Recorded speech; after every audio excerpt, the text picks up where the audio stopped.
वो ये होता है कि मैम हमारा नेट नहीं हो पाया, हमारा JRF नहीं हो पाया, हमारा ओनली PhD हो गया या सिर्फ नेट क्वालिफाई हो गया। मैम 3-4 बार से सिर्फ नेट हो रहा है पेपर 1 की वजह से। बच्चे को पता है प्रॉब्लम क्या है और सबसे बड़ी आई गेस वो गलती वहीं पे करता है। प्रॉब्लम पता है बट वो सोल्यूशन फाइंड आउट नहीं करता उसका कि भी इसको मैंने इम्प्रूव कैसे करना है। मेरा जो अपना जनरल पेपर है वो मेरा अपना पेपर, उसमें मैंने मास्टर्स किया है, मेरा इंक्लिनेशन है और पेपर 1 ये फॉरेन पेपर आ गया कहीं से, हमें जबरदस्ती पढ़ना पड़ रहा है। तो बच्चा उस चीज को अपनी मतलब स्ट्रेंथ नहीं बनाता है, गलती करता है ना, सिलेबस देखता है पेपर 1 का। Syllabus is just like a show कि भाई वो शोबाजी के लिए लगा दिया इंडिया ने कि ये तुम्हारा जस्ट टू हिंट कि आपको मिलेगा हिंट। लेकिन क्या एक्चुअली वहां से क्वेश्चंस बन रहे हैं? बहुत सारे स्टूडेंट्स ऐसा भी करते हैं कि वो अपने पेरेंट्स को दिखाने के लिए कि भाई हम पढ़ रहे हैं, क्लास लगा दी और दूसरा फोन है अगर क्या या लैपटॉप है उस पर नेटफ्लिक्स चला के बैठे हुए हैं, कुछ मूवी देख रहे हैं या कुछ सीरीज देख रहे हैं।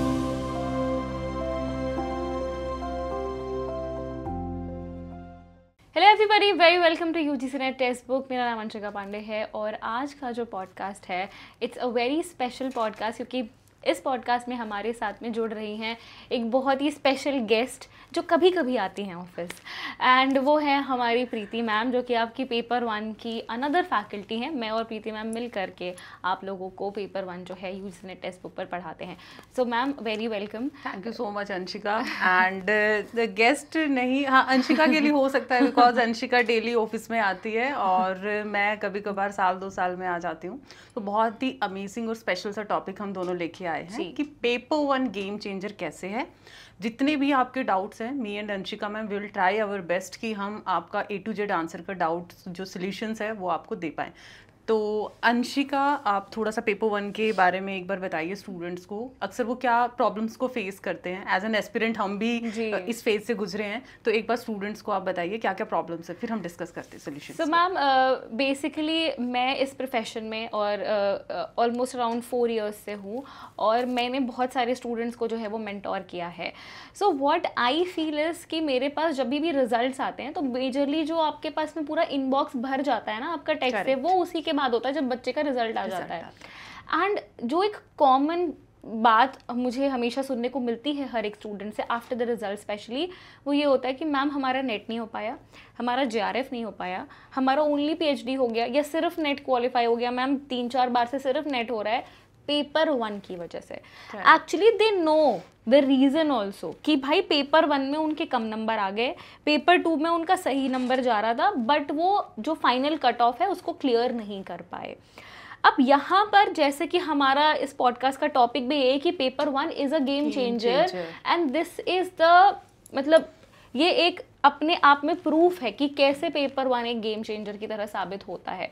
सो मैम आप भी बहुत टाइम से मतलब इस प्रोफेशन में और अब बहुत टाइम से बच्चों को जो है पेपर 1 के लिए सभी यूनिट्स में मेंटोर कर रहे हो, तो मैं आपसे ये जानना चाहूँगी कि जो प्रॉब्लम आती है बच्चे में कि मतलब वो पेपर 1 को क्यों नहीं ज़्यादा वैल्यू कर पाता है या फिर ऐसा क्या माइंड में चलता है, एक साइकोलॉजी अगर हम समझने की कोशिश करें स्टूडेंट की, तो आपको क्या लगता है? एग्जैक्टली अंशिका, आपने अभी एक पॉइंट बोला कि बच्चे को पता है प्रॉब्लम क्या है और सबसे बड़ी आई गेस वो गलती वहीं पे करता है। प्रॉब्लम पता है बट वो सोल्यूशन फाइंड आउट नहीं करता उसका कि भी इसको मैंने इम्प्रूव कैसे करना है। पेपर 2 में ये अपने आप में प्रो है, हर बच्चा अपने आप में प्रो है जितना भी वो परफॉर्म कर सकता है। सो मैंने जितना ऑब्जर्व किया है पेपर 1 को वो फॉर ग्रांटेड लेके चलता है कि चलो यार इसको ना लास्ट में 5-10 मैराथन्स देखेंगे, 10 यूनिट हैं कर लेंगे। जर्नल पेपर है तो जर्नल को लेके उसी कैटेगरी से उसको लेके चलो, फिर वो वैसा ही ट्रीटमेंट आपको एग्जाम में देता है और वैसा ही फिर उसको फीडबैक मिलता है स्टूडेंट को। मुझे ऐसा लगता है पेपर 1 को लेकर के हेट्रेड बन जाता है, स्टीरियोटाइप भी बना के बैठे हैं। वो ये सोचते हैं कि मेरा जो अपना जनरल पेपर है वो मेरा अपना पेपर, उसमें मैंने मास्टर्स किया है, मेरा इंक्लिनेशन है और पेपर 1 ये फॉरेन पेपर आ गया कहीं से, हमें जबरदस्ती पढ़ना पड़ रहा है। मतलब वो अपने दिमाग में ये लेकर के चलते हैं कि ये तो जबरदस्ती का है सिलेबस, तो हमको करना पड़ रहा है। टीचिंग एंड स्टडी में जबरदस्ती पॉसिबल नहीं है, ये स्टूडेंट्स को समझना पड़ेगा। एंड जब तक बच्चा सिलेबस अंडरस्टैंडिंग, और वो ये भी नहीं समझता अंशिका कि आपको पता है, आप जैसे आपका EVS मास्टरी है, आपका पीडी बहुत अच्छा है, ठीक है, बेसिक्स आपके टीचिंग रिसर्च इतना बच्चा कर लेता है, मतलब अगर आपने 10 यूनिट्स हैं तो कम से कम 50% सिलेबस है, आप अवेयर हो, मास्टर्स करके आए हैं। मेरा कंप्यूटर साइंस बैकग्राउंड है तो मेरे को पता है, मेरा मैथ्स, थोड़े लॉजिक्स वाला पार्ट, आईसीटी टेक्निकलिटीज वाला पार्ट मेरा ठीक जाएगा। तो बच्चा उस चीज को अपनी मतलब स्ट्रेंथ नहीं बनाता है, गलती करता है ना, सिलेबस देखता है पेपर 1 का 2-3 क्वेश्चन तो आई गेस सिलेबस से बन जाते हैं अगर ओवरऑल उसने गो थ्रू किया है तो। पीवाईक्यू से भी मैक्सिमम पीवाईक्यू से बन जाते हैं। पीवाईक्यू सबसे बड़ी प्रॉब्लम उसकी लास्ट में उठाता है, कॉन्सेप्ट नहीं आएगा तो एप्लीकेशन कैसे लगाएगा, टाइम मैनेज नहीं करता है, क्योंकि वो पागल है वो पेपर 2 के पीछे, उसको पता है पेपर 2 में आप कितना भी मास्टरी कर लो 60-70 क्वेश्चन ही बनते हैं, राइट। एक्सेप्शनल केस डिफरेंट है, और मेरा भी पर्सनल एक्सपीरियंस है एंड आई गेस आपका भी, कि 60-70 ही हम परफॉर्म कर पाते हैं, सिली मिस्टेक्स हो जाती हैं। तो पेपर 1 अगर आपने अच्छा बनाना है, पेपर 1 के सिलेबस को अंडरस्टैंड करना ही पड़ेगा। एंड अभी हमने पॉडकास्ट से पहले ही एक डिस्कशन किया कि अब की बार का जो स्कोर है पेपर 1 का, highest score that is 43 question, तो बच्चे ने सिर्फ 7 मार्क्स ही छोड़े हैं, वो भी नेक्स्ट साइकिल के लिए आई गेस। राइट। सो भाई मतलब अब तो सच में 80+ जा रहा है कि मतलब आपको 80+ टारगेट ही करना पड़ेगा। अगर आप 80+ टारगेट नहीं कर रहे हैं तो आप कहीं ना कहीं इस रेस से ही बाहर है। बिल्कुल। और फिर पेपर 2 को आप कितना भी कर लीजिए, जिस हिसाब से पेपर बनने लगा है मैम, एक चीज हमने इस बार भी देखी और हर साइकिल में ये देखते आ रहे हैं, अगर मैं ईवीएस की पॉइंट ऑफ व्यू से बात करूं, इतने इन डेप्थ क्वेश्चंस आ रहे हैं ना, syllabus is just like a show, कि भाई वो शोबाजी के लिए लगा दिया एनटीए ने कि ये तुम्हारा सिलेबस है, हिंट कि आपको मिलेगा हिंट, लेकिन क्या एक्चुअली वहां से क्वेश्चंस बन रहे हैं या फिर क्या पीवाईक्यू बेस्ड क्वेश्चंस आ रहे हैं पेपर 2 के अंदर? The answer is no. लेकिन paper 1, having said that, paper 1 के अंदर अभी भी ये चीज है कि अगर बच्चे ने अपने कंसेप्ट की क्लैरिटी रखी है और वो पीवाईक्यूज लगा रहा है, और उसने सिर्फ पीवाईक्यूज प्रैक्टिस नहीं किया, उसने पीवाईक्यूज को एनालाइज किया है कि भाई अगर अगर जो है एक ऑप्शन सही है तो 3 ऑप्शन गलत क्यों हैं। वो जो इंक्वायरी माइंडसेट होता है ना, अगर वो लेकर के चल रहा है तो वो कहीं ना कहीं वही बच्चा है जो आपने मेंशन किया 43 अगर स्कोर कर पा रहा है, 43 क्वेश्चन सही कर रहा है, तो वो वही बच्चा है। और बच्चा एक और चीज नहीं समझता है कि ये नेशनल लेवल का एग्जाम है। बिल्कुल, आपको अपने साथ के वो जो 10-5 बच्चे हैं या फिर वो हमारे बैच में जो 1000-2000 बच्चे पढ़ रहे हैं उनके साथ कॉम्पीट नहीं करना है। आपको 12 लाख एस्पिरेंट्स दे रहे हैं पेपर, उनके साथ। पेपर 1 तो सबका कॉमन है, 80+ सब्जेक्ट है, चलो ठीक है पेपर 2 में फिल्टर लग गया, बट पेपर 1 में तो हर बच्चा अपना नेक्स्ट लेवल का है ऑटोमेटिक। वो अब अगर उसने आई गेस अगर मैं 4-5 साल पहले की बात करती हूँ तो सिर्फ पीवाईक्यू लगाता था, 25-30 मार्क्स वो जैसे तैसे कर लेता, तब चलता था, कट ऑफ कम था। अब एकदम से ऐसा अवेयरनेस आया स्टूडेंट पे, अगर बच्चे ने यूपीएससी किया है, प्लान ए यूपीएससी, तो चलो जी प्लान बी में वो भी कर लेता हूँ। यूपीएससी का बच्चा अपना सीसेट बहुत अच्छे से करके आता है, तो ऑटोमेटिक वो 30 नंबर, आरसी आपका जो यूनिट है, मैथ्स है, डीआई है, बहुत अच्छे से 30 नंबर तो उसने कॉर्नर कर दिया, बाकी 7 यूनिट्स है। तो वो फाइट अगर बच्चे ने समझ लिया तो पेपर 1 को वो स्कोर करेगा, और पेपर 1 बना लिया तो जेआरएफ आपका आसान है। Yes, right. सो हाँ, यू कैन। सो बेसिकली बात यही है कि भाई आपके लिए पेपर 1 गेम चेंजर है। ये चीज़ आप जितनी जल्दी समझ लेंगे, एक बबल में से बाहर आइए। अगर आप अभी भी उसी बबल में बैठे हैं कि भाई वही चीज़ है, हम लास्ट के 1 महीने में 15-20 दिन जो है वो एक स्टैंडर्ड बुक खरीद के ले आएंगे मार्केट से, और जो है वो पन्ने पलटेंगे, चीज़ें देखेंगे, 8-10 मैराथन्स देख लेंगे, हो गया हमारा, हम तो रट करके चले जाएंगे। अगर आपकी कॉन्सेप्ट बिल्डिंग नहीं हो रही है, आप चीज़ों को रट रहे हैं, एनटीए आपको चीज़ें परोस कर नहीं दे देगा पेपर में। वो आपका जो लॉजिकल माइंड है वो चेक कर रहा है, आपका एप्टीट्यूड चेक कर रहा है। वो ये नहीं देख रहा है कि आपने कितनी चीज़ रट ली है या फिर आपने कितनी 1000 मैराथन्स देख ली हैं। So that is why it is very very important that जैसे ही आप अपनी यूजीसी नेट की तैयारी करते हैं, right from the very first day, आपको पेपर 1 और पेपर 2 के बीच में बैलेंस बना करके रखना पड़ेगा। Ma'am I have always said this कि 1:2 का रेशियो ले लो। पहले आप अगर पेपर 2 को अगर आप 4 घंटे देते हो, आप पेपर 1 को 2 घंटे दो, बट आप उससे मतलब दुश्मनी मत करो, या फिर आप उसको दूर मत कर दो अपने आप से कि भाई मैं तो तुमसे ब्रेकअप कर रहा हूँ, मैं तुमसे अब जब एग्जाम आएगा तब मिलूंगा। ये ना यूनिट्स को भी डाइवोर्स दे देते हैं। ये इस तरीके का स्टूडेंट है, जैसे मतलब मोस्टली नेट का बच्चा, अगर मैं डीआई की बात करती हूँ, वो मतलब ऐसा है भी डाइवोर्स वाली सिचुएशन, वो देता नहीं है और इधर ये केस करके बैठे, यार दे दो प्लीज। सेम मैथ्स के साथ है, मतलब ऐसा स्टूडेंट भी है, क्लास में बोलता है मैम एलसीएम कैसे निकालेंगे, मतलब लिटरली मेरे को भी फील है यार उनका कनेक्ट नहीं है। बट ये आई थिंक 7th 8th ये बेसिक्स लेवल है की चीजें अब हैं। आपने उस चीज को अब अगर रीस्टार्ट किया तो आप देखो आप कितना एफर्ट्स अपने आप पे लगाना पड़ेगा। तो आप उसको ये नहीं बोल सकते मुझे मैथ्स नहीं आता, मेरे को ना 10 साल हो चुके छोड़े हुए। यार बहुत सारी ऐसी चीजें जो आपने छोड़ी थी बट आपको करनी पड़ी। तो बहुत सारी चीजें आप सिर्फ अपने आप को एक्सक्यूज दे लेते हो। एक्सेप्ट करो कमी है, सुधारो, this is the only solution. आप अगर इस चीज को अपने आप पे ब्लेम कर दोगे या टीचर पे ब्लेम कर दोगे, समझ नहीं आया, नेग्लेक्ट कर दोगे, आपका नुकसान है, टीचर का लॉस नहीं है उसके अंदर। सो सिंपल सा। तो अंशिका पेपर 1 को फिर कैसे तैयार करें? मतलब गेम चेंजर है, 43 क्वेश्चन, अगर अब की बार हाई स्कोर गया वो तो स्टूडेंट्स ने बताया, इससे ज्यादा भी हो सकता है। हाँ बिल्कुल बिल्कुल। तो नेक्स्ट टाइम हम एक्सपेक्ट कर सकते हैं 45 तक चला हाँ, जाएगा। बिल्कुल सही बात है। हाँ। क्योंकि मैं और अंशिका मैम जो एपी हम लोगों ने अंशिका प्रीति बना रखा कॉम्बो, तो कॉम्बो तो आपको मिलने वाला है। तो ऑब्वियसली 45 क्रॉस करने वाला आपका 90 प्लस जाएगा। तो आप स्ट्रैटेजी बताइए यूनिट वाइज, जो आप यूनिट लेती है, फिर मैं अपना यूनिट वाइज थोड़ा डिस्कस करते हैं। हाँ, तो हमने प्रॉब्लम्स तो काफ़ी डिस्कस कर ली हैं, अब हम सोल्यूशन के ऊपर भी चलते हैं कि भाई अगर पेपर 1 आपको स्ट्रॉन्ग करना है तो वो क्या तरीके हो सकते हैं और आप भी कैसे 80 प्लस की तरफ पहुंच सकते हो। पहले तो मैंने आपको पहले बता दिया कि भाई एक बैलेंस बना करके चलो कि आपके पास में पेपर 1 है और पेपर 2 है, ये दोनों ही पेपर आपके लिए ज़रूरी हैं। आपको नेट एग्जाम क्वालिफाई करना है, आपका ओवरऑल कट ऑफ आता है, ऐसा भी नहीं कि पेपर 1 का अलग आ रहा है पेपर 2 का अलग आ रहा है। तो अगर आपको क्यूमुलेटिव कट ऑफ में ऊपर जाना है तो आपको दोनों पेपर्स को इक्वली ट्रीट करना पड़ेगा। एंड इनफैक्ट मैं तो कहूँगी पेपर 1 को ज़्यादा ही थोड़ा सा जो है वो इम्पोर्टेंस दो, क्योंकि वो आपके लिए सच में एक फॉरेन पेपर है। क्योंकि आप जानते ही नहीं हो ना, बहुत सारे बच्चे रिसर्च, टीचिंग, ये सब कम्युनिकेशन, ये सब उसके लिए बिल्कुल नई चीज़ें हैं। Correct. तो इसके लिए आपको जो है वो थोड़ा सा इंक्लाइंड होना पड़ेगा पेपर 1 की तरफ। आपको हमारे सेशंस देखने पड़ेंगे, आपको PYQs लगाना है, मॉक टेस्ट लगाना है, ये बहुत सारी ऐसी चीज़ें हैं जो आप प्रैक्टिस कर सकते हो डेली बेसिस पर। टाइम मैनेजमेंट अगेन एक बहुत ही इंपॉर्टेंट फैक्टर होता है मैम। मतलब मेरे साथ ऐसा होता है कि मुझे ऐसा लगता है अगर मैं आपसे कह दूं कि कोई मेरे लिए 1 महीने का टाइम टेबल बना करके रख दे, मैं वो 1 महीने का टाइम टेबल बिल्कुल फॉलो नहीं कर सकती। To be frank, मैं भी नहीं कर सकती। तो मुझे ऐसा लगता है कि अगर मेरे पास डेली प्लानर हो कि आज मेरी इतनी पढ़ाई हो चुकी है, कल मुझे ये टारगेट अचीव करना है, wouldn't that be so easy? बिल्कुल मैम। देखो अगर टाइम टेबल के एस्पेक्ट, जैसे बच्चे बोलते हैं मैम टाइम टेबल बता दीजिए यार, हर एक का ना वो पर्सनल जाता है, क्योंकि प्रायोरिटीज कुछ वर्किंग है, कुछ मदर्स हैं, कुछ अपना सिंगल है, अभी मस्ती वाले मूड के बच्चे हैं, कॉलेज में भी जा रहे हैं, कुछ कॉलेज स्टूडेंट का भी काम है। तो किसी का दिया हुआ टाइम टेबल आप फॉलो नहीं कर सकते। मैं हो सकता है कि कोई चीज 5 मिनट में सीख जाऊँ, आपको उसके लिए 1 घंटा लग जाए। बिल्कुल। तो बहुत डिफर करती है चीजें। बट आपको पता है अंशिका आपको 2 बजे मिलती है, ठीक है, YT पे, और मैं आपको सुबह 10 बजे मिलती हूँ, ऐप पे मिलते हैं। और अगर डेली की 4 क्लासेस भी आप कर लेते हो ना, आप 2 मैम लेती है, 2 मैं लेती हूँ, और एक्स्ट्रा कंटेंट तो हम लोग देते with the help of shorts, ताकि क्रिएटिविटी भी बनी रहे, उतना भी आपके लिए एनएफ है अगर आप वो बहुत सिंसियरली कर लेते हो। और पेड कोर्स में तो आपको नेक्स्ट लेवल का मिलता ही मिलता है जी।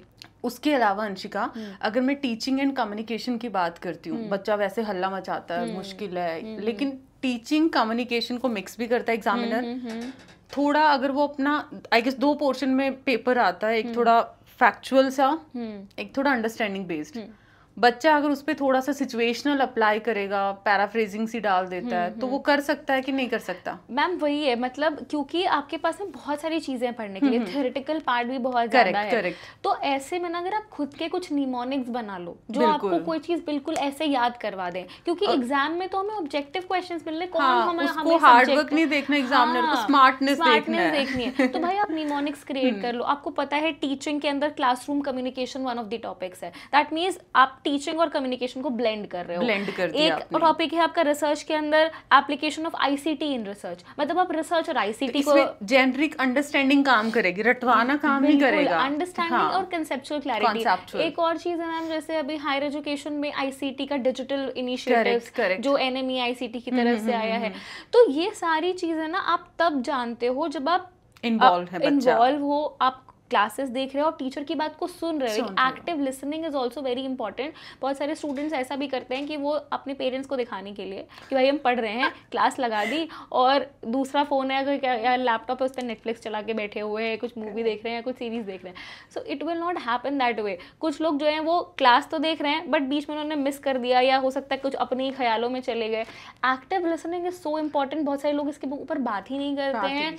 मतलब active listening is so helpful. अगर आप बिल्कुल इन्वॉल्व हैं तो आप भटक नहीं सकते, और आप इतने अडल्ट इनफ हो कि आप भटकना नहीं अफोर्ड कर सकते हो इस पॉइंट ऑफ टाइम। ये बहुत ही क्रिटिकल टाइम है जी। और स्पेशली जो स्टूडेंट, बेशक आप पासिंग है, मास्टर पासिंग, उनके लिए तो और ज़्यादा इंपॉर्टेंट है कि यार अर्ली स्टेज पे जितना जल्दी हो सकता है कैरियर सेट करो। जी। वर्किंग है, उनके पास टाइम इश्यूज जाते हैं। तो अंशिका, एक और क्वेश्चन आता है, जैसे ना मतलब मैं हायर एजुकेशन लेती हूँ, आप पीडी लेते हो, तो पीडी भी बड़ा वास्ट है, बहुत कितने कुआं, नेवर एंडिंग। और नेवर एंडिंग। एनटीए ने ऐसा कर दिया है कि जो शायद पेपर 2 आ जाए, ईवीएस पेपर 2 की जो चीजें मैं पहले पढ़ती थी 3-4 साल पहले, वो अब उन्होंने पीडी में पूछना शुरू कर दिया, क्योंकि ईवीएस का लेवल उन्होंने उसको कैसे तैयार करे बच्चा, एक बार थोड़ा गाइड करिए। अब क्योंकि ये यूजीसी वाला जो बच्चा है ना, वो बेसिकली वो ह्यूमैनिटीज और सोशल साइंस वाला बच्चा है, तो उसका ना साइंस को लेकर के जो बैकग्राउंड है ना उसका है ही नहीं। वो काफी पहले 10th के बाद छोड़ चुका है, उसको मतलब नहीं है।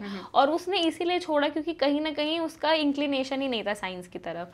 बट एनवायरनमेंट ऑफ कोर्स अब ये हर चीज़ में कॉमन है। अगर आप सीटेट में भी देखो आपको ईवीएस पढ़नी ही पढ़नी होती है, नेट में भी देखो आपको ईवीएस पढ़ना है। मतलब ईवीएस एक ऐसा सब्जेक्ट है, एनवायरनमेंट एक ऐसा सब्जेक्ट है जो हर जगह गवर्नमेंट ने मतलब इनकॉर्पोरेट करके रखा है जानकारी के लिए, लोगों को अवेयर करने के लिए। अब क्वेश्चंस की अगर हम बात करें तो मैं हमेशा रिवर्स लर्निंग पर ही ज़्यादा फोकस करती हूँ एनवायरनमेंट के अंदर, कि आपको थ्योरी पढ़ के क्वेश्चंस की तरफ नहीं जाना है। क्वेश्चंस देखो, थ्योरी की तरफ हाँ, क्वेश्चंस देखो कि किस तरीके के क्वेश्चंस आ रहे हैं। थोड़ा फिल्ट्रेशन भी लग जाता है टॉपिक्स पे। आपको ये पता चलता है ना कि आपको एक्चुअल में ध्यान किस टॉपिक पे देना है। जैसे इस बार वेस्ट वाटर ट्रीटमेंट पे बड़े सारे क्वेश्चंस आ गए, primary treatment, secondary treatment, tertiary treatment, ozonation हो गया आपका। ये क्या है, इसको समझने के लिए आपने क्वेश्चंस देखे, फिर आप उस टॉपिक पे गए, और फिर जब आप उस क्वेश्चन पर आओगे तो आपको लगेगा कि आप फालतू में इतना स्ट्रेस ले रहे थे, ये उतना कोई मतलब उतना कोई डिफिकल्ट है भी नहीं है। सिमिलरली एसडीजी एमडीजी गोल्स ये हर बार आते हैं। मैंने एसडीजी एमडीजी के लिए इतनी बढ़िया ट्रिक बनाई है, स्टोरी बना करके मैं पढ़ाती हूँ कि भाई तुम्हें 17 गोल्स एसडीजी के और 8 गोल्स एमडीजी के यूं याद हो जाएंगे। सिमिलरली आपके पास में जो प्रोटोकॉल्स हैं, मैंने बोला भी हुआ है कि भाई जो भी आपके ये नेशनल या इंटरनेशनल कन्वेंशन या प्रोटोकॉल्स हैं, मत जाओ ज़्यादा डीप। एटलीस्ट सिर्फ और सिर्फ अगर आप उनके ईयर भी याद कर लेते हैं, हाँ बिल्कुल, अगर आप सिर्फ ईयर और चलो एक लाइनर की भाई क्योटो प्रोटोकॉल जो ग्रीन हाउस गैसेस के लिए है, मॉन्ट्रियल जो है वो ओजोन डिप्लीटिंग गैसेस को हटाने के लिए, ये भी अगर आप बेसिक सिर्फ खुद से हैंड रिटन नोट्स बना लेते हो ना, आपको बाद में रिवाइज करने में इतना इजी हो जाता है ये। और क्योंकि ये सारे फैक्ट बेस्ड है, हायर एजुकेशन में भी मैम सारे फैक्ट बेस्ड है, रटना है, सब कुछ रटना है। और आई गेस बच्चा बोलता है क्या न्यूमोनिक्स एग्जाम में हेल्प करेंगे, बेटा एग्जाम में न्यूमोनिक्स ही हेल्प करते हैं। ऐसे वाले एग्जाम के अंदर हमेशा आपका हार्ड, कहते हैं डंकी जॉब हमेशा काम नहीं आती है, तो आपको स्मार्टनेस के साथ चलना। न्यूमोनिक्स आपका रिकॉलिंग पावर बहुत अच्छा करेगा, आप कम समय में आंसर कर सकते हैं, उसके साथ साथ आप चीजों को बहुत जल्दी याद कर सकते हैं। अब बड़ी यूनिट्स हैं, बच्चा सोचता है यार पूरी यूनिट छोड़ देता हूँ, क्यों छोड़ना, आपको पता है टॉपिक्स को फिल्टर कर दो, जो पता है पीवाईक्यू आपने लगाया, पीवाईक्यू से पता चलेगा what is the importance of topic, कौन सा बार बार आएगा। सो डेफिनेटली उससे वो बहुत अच्छे से उसको अटेम्प्ट कर सकता है। तो पूरा छोड़ने से बेटर है आप एटलीस्ट उस यूनिट के इंपॉर्टेंट टॉपिक्स करें। मैम थ्योरी हमने कर लिया है, मैं क्योंकि मैं खुद भी मैथ से थोड़ा सा घबराती हूँ, मतलब मेरी मैथ वीक रही है, तो मैं ये जानना चाहूँगी कि जैसे मैथ हो गया या डीआई हो गया या लॉजिकल रीजनिंग हो गया, इनको कैसे मतलब स्ट्रॉन्ग करें, क्योंकि बहुत डर लगता है, बहुत सारे बच्चे एवरेज नहीं समझ पाते, परसेंटेज नहीं समझ पाते, सिंपल इंटरेस्ट, कंपाउंड इंटरेस्ट, जब उनके पास में नंबर्स आते हैं ना, स्पेशली जिनको अरिथमोफोबिया होता है, वो नंबर्स देख के ऐसे भागते हैं, ये मतलब इजी से इजी क्वेश्चन में उनको लगता है ये तो हमारे बस का नहीं है। ये क्लास लेना मेरे लिए भी सबसे बड़ा चैलेंजिंग काम है, और अगर मैं बात करती हूँ इन 3 यूनिट्स को कवर करने का, स्पेशली LR, MR, DI। देखिए DI में अगर मैं प्रैक्टिकल सी बात करती हूँ, DI एक्चुअल वाला जो पूछा जाता है ना एक नेक्स्ट लेवल का, वो RRB, LIC, बैंकिंग एग्जाम्स में आता। हमारे एग्जाम में सिर्फ और सिर्फ आता प्लस माइनस या अप्रोक्सीमेशन टाइप का। तो अगर रेगुलरली क्लास करेगा, आई गारंटी कि वो बच्चा उसको स्किप नहीं करेगा। उसमें सबसे बड़ी प्रॉब्लम है एक स्टीरियोटाइप, हमने 8, 9 से मैथ छोड़ रखा है, सॉरी 10 से, तो इसलिए हमें नहीं आएगा। अब स्टीरियोटाइप जब तक नहीं निकलेगा तो वो तो फिर कोई सोल्यूशन नहीं है। क्लासेस देखो, maths, DI, reading comprehension, logical reasoning, ऐसे यूनिट्स हैं जो सिर्फ और सिर्फ प्रैक्टिस मांगते हैं, मल्टीपल रिवीजन मांगते हैं। मतलब कुछ चीज़ें ऐसी, आप सिचुएशनल एक बार देखा, NEP 2020 में ये था, हायर एजुकेशन का ही कमीशन अब आया तब आया, बता दिया, बात खत्म। क्या समझाएंगे और क्या समझना है, बात खत्म उसके अंदर। इधर आपको कॉन्सेप्ट देखना है, फिर practice practice practice. So practice is the only solution. MR, DI, LR जो भी है। सो आई होप सोल्यूशंस हमने डिस्कस किए हैं एंड प्रॉब्लम्स भी डिस्कस की हैं अंशिका। सो कैसे कंक्लूड करते हैं? सो बेसिकली हम थोड़ा सा सम अप कर लेते हैं। टाइम मैनेजमेंट करना है आपको, पेपर 1 पेपर 2 को बैलेंस करके रखना है, 80+ आपको अभी से टारगेट करके चलना है अगर आप JRF क्वालिफाई करना चाहते हैं। क्लासेस आपको बिल्कुल भी मिस नहीं करनी है, प्रैक्टिस आपको करना है। Revision is the very important aspect, क्योंकि आपकी जो सबकॉन्शियस है उसमें चीज़ें तभी स्टोर होंगी जब आप चीज़ों को बार बार रिवाइज करते रहोगे। और साथ ही साथ आपके लिए जो सेक्शनल मॉक टेस्ट हैं और फुल लेंथ मॉक टेस्ट हैं, उनका वेट मत करो कि जब पूरा सिलेबस कंप्लीट हो जाएगा तब करेंगे। साथ साथ आप करते रहेंगे तो आपका कॉन्फिडेंस बिल्ड होगा और वही कॉन्फिडेंस आपका बाद में एग्जामिनेशन हॉल में रिफ्लेक्ट होगा और आपको JRF दिला करके जाएगा। So with this we have come to the end of this session. I hope आप लोगों को हमारी ये जो पॉडकास्ट हमारा जो हमने आपके लिए किया है वो अच्छा लगा होगा। स्ट्रैटेजी सेशन था आपके लिए and I am so happy ma'am कि मैं आपके साथ में ऐसे फेस टू फेस ऐसे बात कर रही हूँ and I could share this like moment with you. And ये पेपर 1 को लेकर के एक बच्चों के लिए जो चीज़ें लेकर के आए हैं, हम आई होप हम और भी ऐसे पॉडकास्ट करते रहेंगे और आप आते रहोगे। बिल्कुल। एंड स्टूडेंट्स, अगर कोई भी ऐसा डाउट है, वी ट्राइड आवर बेस्ट कि आपका पेपर 1 की मोस्टली चीज़ें कवर कर पाएँ, तो आप कमेंट सेक्शन में बता सकते हैं। मैं और अंशिका मैम उन सारी प्रॉब्लम्स को जल्दी से जल्दी आपको सॉल्व करने की, चाहे पॉडकास्ट के थ्रू या सेशंस के through, will try our best कि जल्दी सॉल्यूशंस मिले आप जी। So thank you so much everybody, bye bye, thank you, take care and yes do not forget to subscribe to the channel UG Sneak Test।